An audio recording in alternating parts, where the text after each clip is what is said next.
오늘 말씀의 제목을 따라해 보시기 바랍니다. 사역의 덕목이 있습니다. 사역의 덕목이 있습니다. 우리가 하나님의 일을 하거나 성도의 사역을 할 때 마구잡이식으로 하는 게 아닙니다. 성경은 항상 가이드라인이 있어요. 일을 할 때는, 교회에서 일을 할 때는 이렇게 해야 된다. 그래야 열매가 있다, 좋은 결과가 있다라고 말씀해 주신 가이드라인이 있습니다. 제가 어제 어느 교인들과 저녁 식사를 하면서 이런 이야기를 나눴습니다. 사실은 주일날마다 새벽 설교 때마다 말씀이 선포될 때는 두 가지 주제밖에 없어요. 하나는 예수 그리스도, 또 하나는 인생을 살아가는 지혜입니다. 성경 속에 담겨져 있는 삶을 살아가는 통찰력과 지혜이죠. 오늘 말씀도 예수 그리스도가 담겨져 있지만 또 한 가지 삶을, 또 세상에서, 직장에서, 교회에서 사역할 때 삶을 살아가는 지혜가 담겨져 있습니다. 우리는 데살로니가 전서를 이제 오늘부터 또 시작하게 되어서 몇 달 동안 함께 하게 될 것입니다. 데살로니가라고 하는 도시는 로마를 떠나서 빌립보를 거쳐서 갈 수 있는 항구 도시입니다. 이걸 중요합니다. 항구 도시입니다. 지리적 여건으로도 너무나 중요한 도시이고 상업이 발달되어 있는 도시입니다. 그러다 보니까 로마의 지배 속에 있었고 황제 숭배를 강요하는 그런 도시의 분위기였습니다. 당연히 기성 종교들이 당연히 있었죠. 성을 탐닉하는 종교, 신비함을 추구하는 종교가 이미 이 데살로니가 전서에 만연해 있었습니다. 당연히 기독교도 하나님의 말씀이 선포되고 사도 바울을 통해서 교회가 개척되면서 이런 기존의 종교의 영향을 받을 수밖에 없었죠. 여러분, 이 데살로니가 교회가 세워진 과정이 있습니다. 이게 사도 바울이 2차 전도 여행을 가지 않습니까? 기억납니까? 사도행전 우리가 강해를 쭉 끝까지 했는데 이게 다 맞아떨어지는 거예요. 그 과정 속에서 일어났던 일들이 이제 고린도전서, 후서, 데살로니가 전서에서 쭉 이어지게 되는 것이죠. 사도 바울은 2차 전도 여행 중에 아시아에 있었습니다. 근데 이때 사도 바울이 환상을 보게 되죠. 마게도냐 사람들이 와서 건너와 우리를 도우라 라는 이런 환상을 사도 바울이 보게 됩니다. 그래서 사도 바울은 아시아로 가지 않고 지금의 유럽 대륙으로 건너가게 되죠. 이제 나중에 터키를, 성지 순례를 그 다음에 가면 그 사도 바울이 건넌 그 바다가 보입니다. 사도 바울이 환상을 받고 그리고 아시아로 가지 않고 유럽으로 건너간 그 뱃길을 그대로 배를 타고 건너가는 장면을 보게 되지요. 이때 사도 바울이 이제 유럽으로, 마게도냐 지역으로 들어가서 첫 번째 만난 성이 빌립보 성입니다. 여러분, 빌립보 성에서 어떤 일이 있었습니까? 사도 바울이 로마가 추구하는 종교가 아니라 아주 배타적인, 로마가 원하지 않는 어떤 이상한 종교를 퍼뜨린다는 이유 때문에 투옥당하게 되죠. 그때 빌립보 감옥에서 사도 바울이 기도하게 될 때 옥문이 열리게 되고 나오게 됩니다. 그때 사도 바울이 가게 된 도시가 데살로니가입니다. 거의 도주하다시피 도착한 도시가 데살로니가 도시였어요. 이게 사도행전 17장에 나오거든요. 그래서 사도 바울은 여기서 3주간밖에 머물지 못합니다. 여러분, 우리가 알다시피 사도 바울의 전도의 여정은 이렇게 점점 한참 머물면서 교회를 개척하는데 이 데살로니가 지역은 3주밖에 머물지 못해요. 그러다 보니까 또 무슨 문제가 발생했을까요? 똑같습니다. 로마 교회를 사도 바울이 가보지 않았던 것처럼, 골로새 교회를 사도 바울이 창립하지 않은 것처럼 교리가 약합니다. 그리고 그 당시에 핍박이 얼마나 예수 믿는 사람들에게 많았습니까? 그 핍박을 견딜 힘이 없었어요. 사도 바울이 머문 기간이 3주밖에 안 되니까. 그래서 핍박을 견디지 못한 사람들은 가지고 있는 신앙이 하나 있었어요. 시한부종말론입니다. 빨리 이 세상은 끝났으면. 이렇게 세상 부적응자들이 예수는 믿으나 이 고통을 견디지 못하는 사람들이 많이 있었습니다. 이 데살로니가 전서가 그래서 사도 바울이 쓰게 된 것입니다. 바울 서신 중에 제일 먼저 쓰여진 서신이 데살로니가 전서이고 AD 51년경에 쓰여지게 됩니다. 이 데살로니가 전서는 또 특징이 있어요. 신약 성서, 마태복음서부터 계시록까지인데 그 모든 신약 성경 중에 제일 먼저 쓰여진 편지였습니다. 사랑하는 성도 여러분, 이런 배경 속에서 이해하시겠죠? 사도 바울의 간절한 마음이 있었어요. 왜요? 3주밖에 머물지 못해서 이렇게 수많은 유혹과 핍박을 견디지 못하고 교리도 약하고 이런 교인들을 향하여 사도 바울이 편지를 쓰게 됩니다. 그런데 사도 바울의 이 편지 내용 속에 성도, 사역의 덕목이 숨겨져 있어요. 오늘 1절의 말씀은 이렇게 시작합니다. 읽겠습니다. 바울과 실로아노와 디모데는 이렇게 시작합니다. 여러분, 사도 바울은 이들에게 편지를 보내면서 2차 전도 여행 중에 개척한 교회였기 때문에 이렇게 말합니다. 바울의 2차 전도 여행은 누구와 동행했습니까? 바울과 실라가 동행하지 않습니까? 그리고 이 바울의 제자였던 디모데가 함께하게 됩니다. 이 사도 바울의 여정은 나 바울은 이렇게 시작하지 않아요. 여러분, 다른 서신에 보면 이 사도 바울은 나 바울은 하나님께 부름받은 바울은 주 예수로부터 사도로 부름받은 바울은 이렇게 시작해요. 그런데 데살로니가 전서만 자기의 사도성을 강조하지 않습니다. 여러분, 사도 바울은 사도성을 의심받았지 않습니까? 왜요? 왜 사도성을 의심받았나요?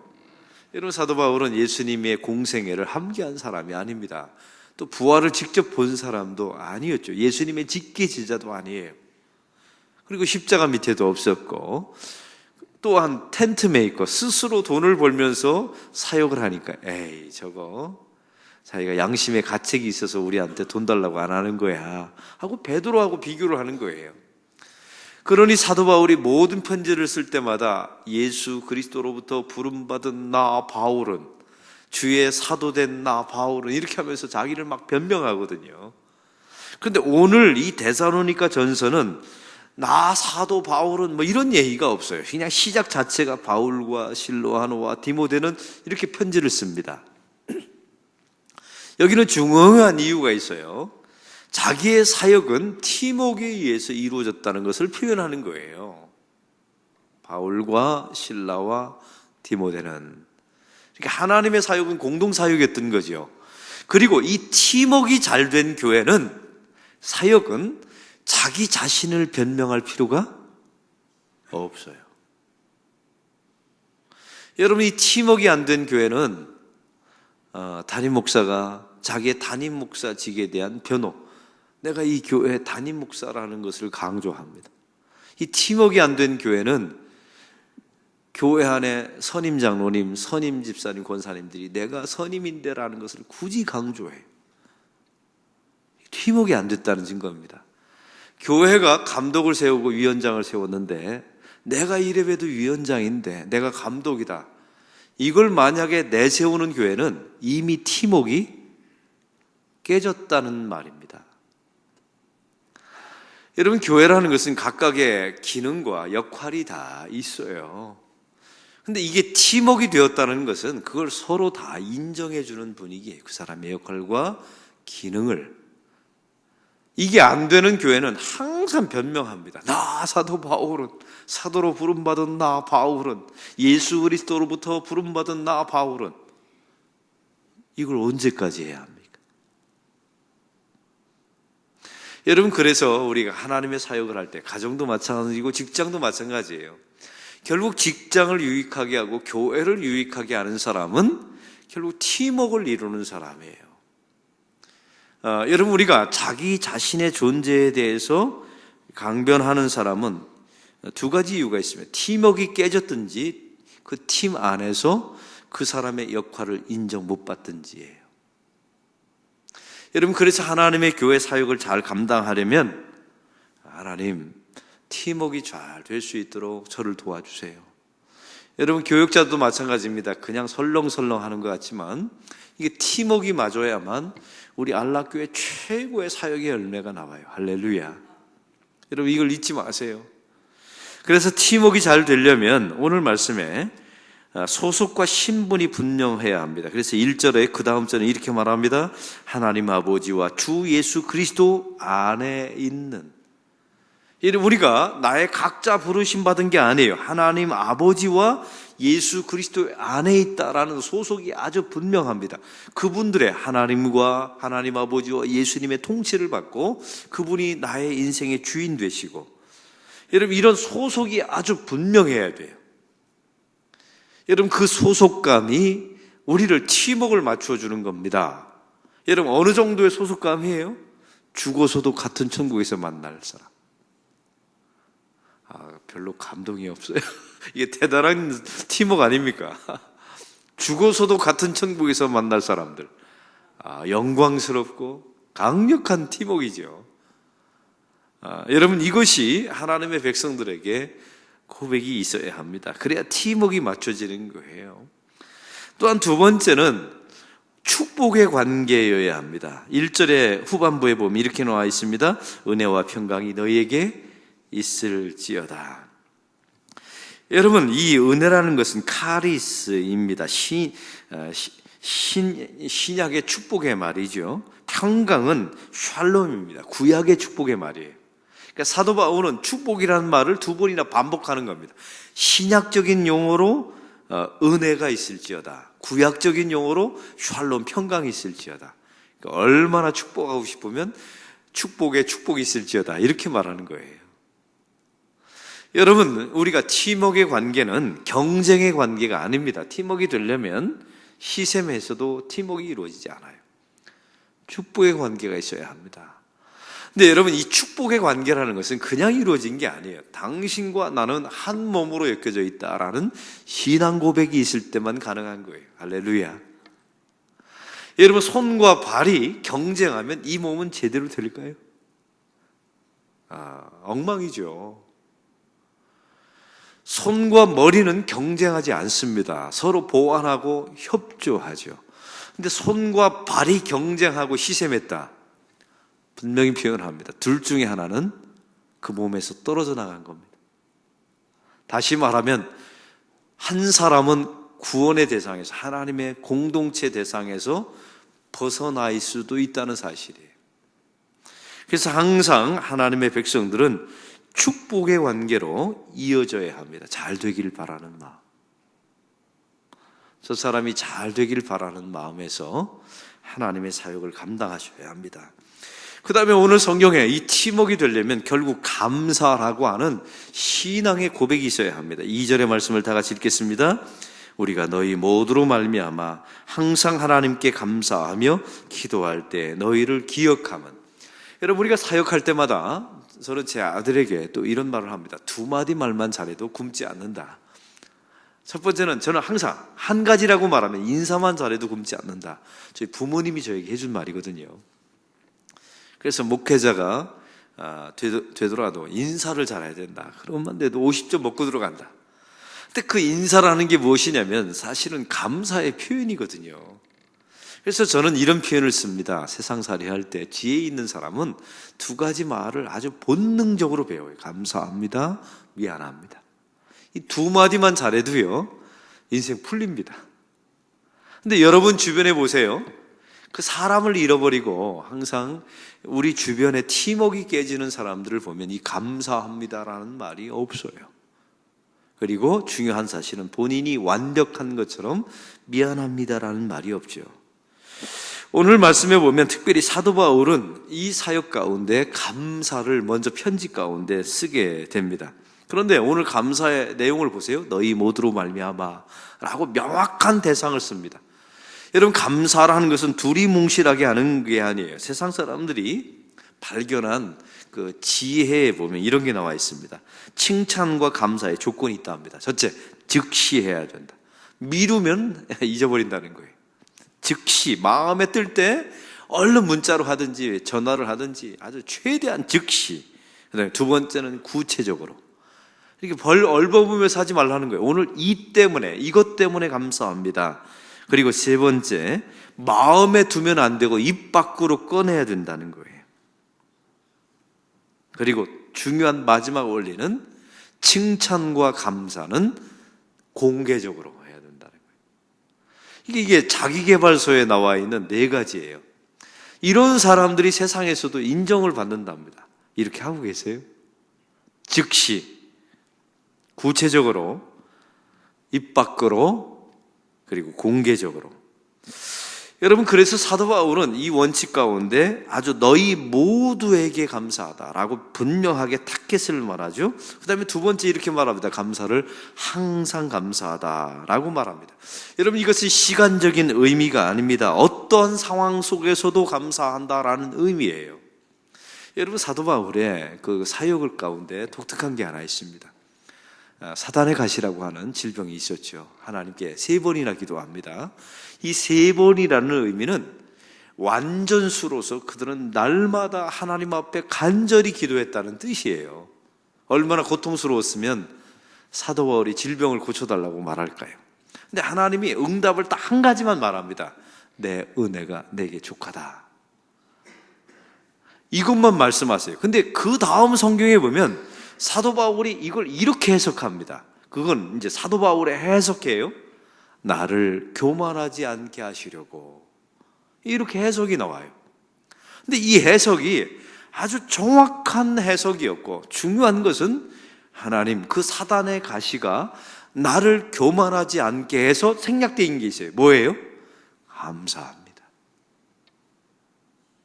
이건 사도 바울의 해석입니다. 우리 예수님은 분명히 딱 한마디만 했어요. 내 은혜가 내게 족하다. 근데 이 사도 바울은 얼마나 주님과 친밀했든지 그걸 해석해내는데, 하나님, 이 사단의 가시, 이 치독한 질병 때문에 제가 교만하지 않게 해주신 것 감사합니다. 이렇게 해석이 되었어요. 여러분, 이게 되어야 항상 감사할 수 있는 거예요.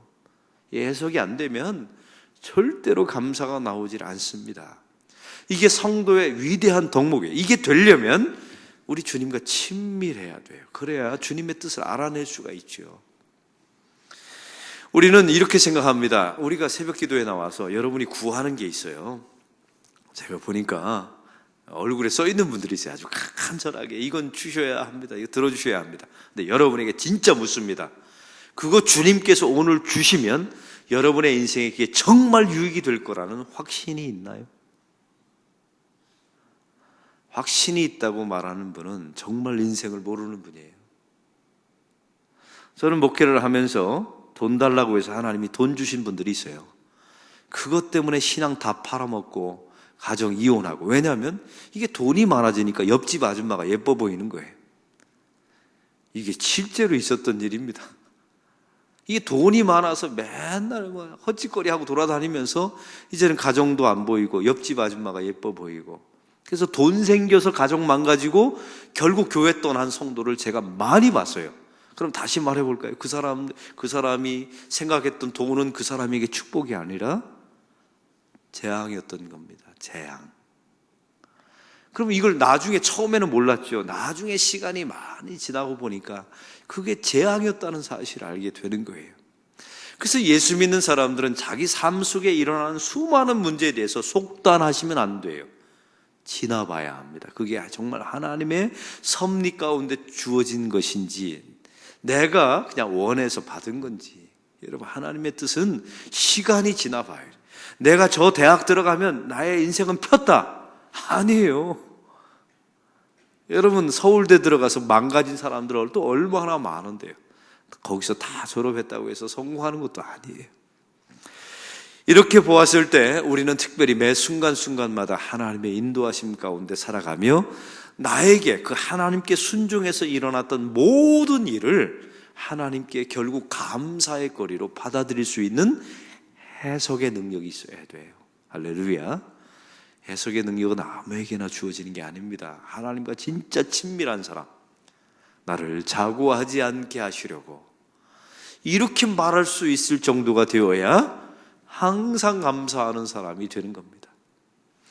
또한 오늘 말씀에 보면 기도할 때마다 라고 나와 있어요. 여러분, 감사는 그냥 나오는 게 아니에요. 기도와 세트 메뉴예요. 기도하는 사람이 결국 감사하게 되고, 감사하는 사람이 결국 기도하게 돼 있어요. 오늘 말씀을 통해서 특별히 여러분, 저는 교회 사역할 때 이런 사람이 좋아요. 입만 열면 하나님 감사합니다, 목사님 감사합니다, 덕분입니다. 이렇게 항상 말하죠. 누구 때문에라고 말하지 않고 누구 덕분에라고 항상 말해요. 참 같은 예수를 믿어도 이게 용어 자체가 달라요. 나는 가난 때문에, 맨날 이런 사람. 나는 공부도 못했기 때문에, 내 남편 때문에 이렇게 말하는 사람이 있는가 하면, 어떤 사람은 똑같은 예수, 똑같은 집사인데 내 남편 덕분에, 우리 하나님 덕분에. 어떻게 이렇게 다를 수가 있나요? 이제 여러분에게 묻습니다. 여러분은 사역을 하면서 열매가 있기를 원하죠. 풍성한 성령의 열매와 가정의 형통함과 교회 여러분이 사역을 하면 주변 사람들이 살아나고 용기가 되기를 원하시죠. 그럼 이 사역의 덕목을 정말 지키고 있나요? 팀워크 말이에요.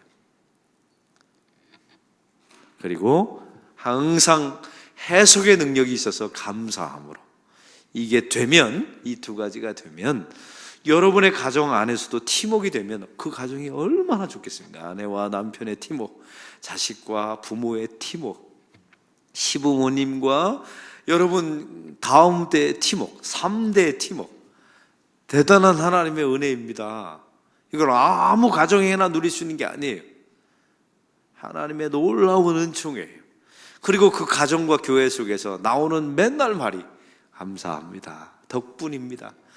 당신 때문에, 당신의 가난 때문에, 당신을 잘못 만났기 때문에 이런 가족은 이미 끝장난 거예요. 끝장난 거. 근데 당신 덕분에, 교회 덕분에 이렇게 표현하게 될 때 우리 하나님께서 좋은 열매 반드시 주실 줄로 믿습니다.